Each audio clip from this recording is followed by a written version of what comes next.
నమస్కారం. ఈ లోతైన విశ్లేషణకు స్వాగతం.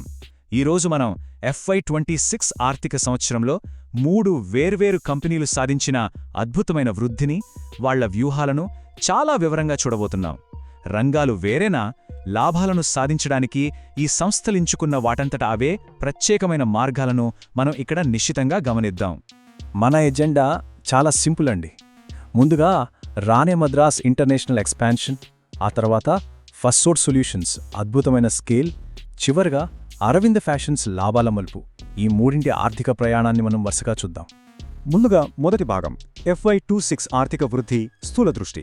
లాభాల వైపు ఆయా కంపెనీలు ఎలా ప్రయాణించాయో చూద్దాం.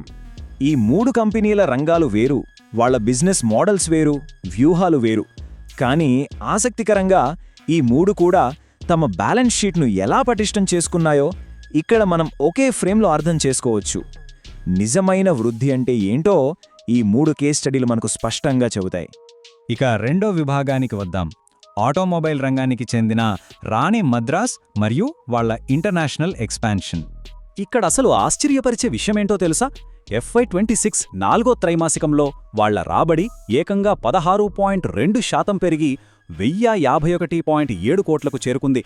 అంతేకాదు, అంతకు ముందు ఏడాది ఇదే క్వార్టర్లో కేవలం 6.5 కోట్లుగా ఉన్న లాభం ఈసారి ఏకంగా 37 కోట్లకు ఎగబాకడం నిజంగా గొప్ప విషయం. అయితే ఈ భారీ జంప్ ఎక్కడ్నుంచొచ్చిందంటే, దేశీయంగా వాళ్ల విక్రయాలు 11% పెరిగాయి. అది మంచి విషయమే. కానీ అసలు కిక్కిచ్చింది మాత్రం ఇంటర్నేషనల్ మార్కెట్. స్టీరింగ్ ఉత్పత్తులకు మంచి డిమాండ్ రావడంతో అక్కడ వాళ్ల విక్రయాలు ఏకంగా 27% దూసుకెళ్లాయి. 712 కోట్లు.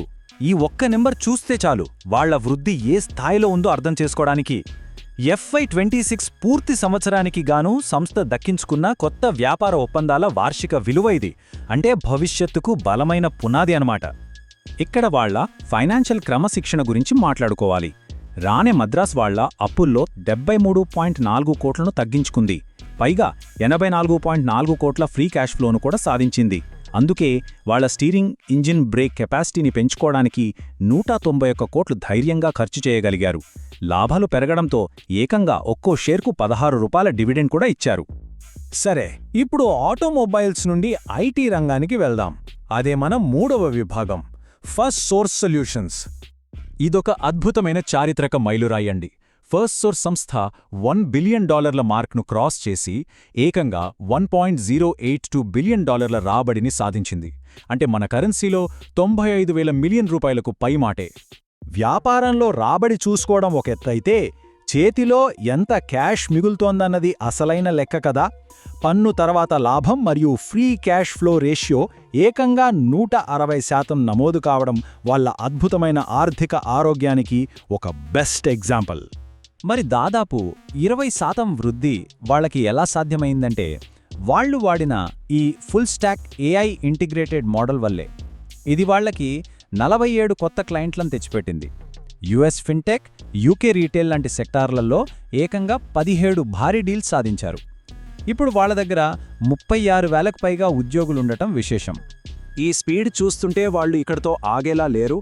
వచ్చే FY27కి కూడా వాళ్ళు చాలా కాన్ఫిడెంట్గా ఉన్నారు.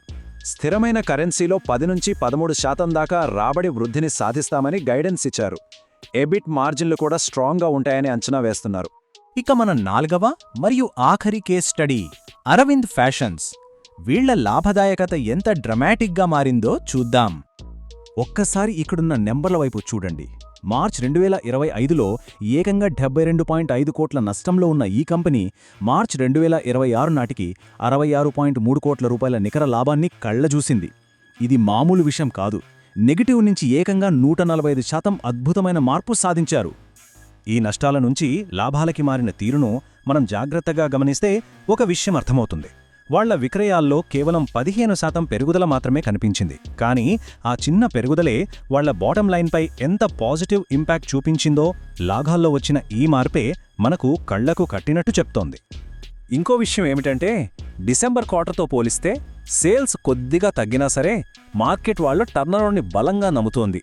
అందుకే వాళ్ల వాల్యుయేషన్ ఇప్పుడు 47.7 PE దగ్గర ట్రేడ్ అవుతూ సుమారు 6,400 కోట్ల మార్కెట్ క్యాప్తో స్థిరంగా నిలబడింది. చివరగా మన 5వ విభాగం, ఇప్పటిదాకా మనం చూసిన ఈ FY26 మైలురాళ్ల సారాంశమేంటో ఒక్కసారి సింపుల్గా రివ్యూ చేద్దాం. ఈ టేబుల్ చూస్తే ప్రతి సంస్థ సక్సెస్ సీక్రెట్ ఏంటో క్లియర్గా తెలుస్తుంది. రానే మద్రాస్కు ఇంటర్నేషనల్ మార్కెట్లో వృద్ధి, అలాగే కెపాసిటీ పెంచుకోవటం వాళ్ల ప్రధాన బలం. ఇక ఫస్సోర్స్కు టెక్నాలజీ బేస్డ్ రాబడి, అరవింద్ ఫ్యాషన్స్కు వాళ్ల సేల్స్ మొమెంటం అసలైన భవిష్యత్ ఉత్ప్రేరకాలు. ఇక డేటా అంతా మన కళ్ల ముందే ఉంది కదా.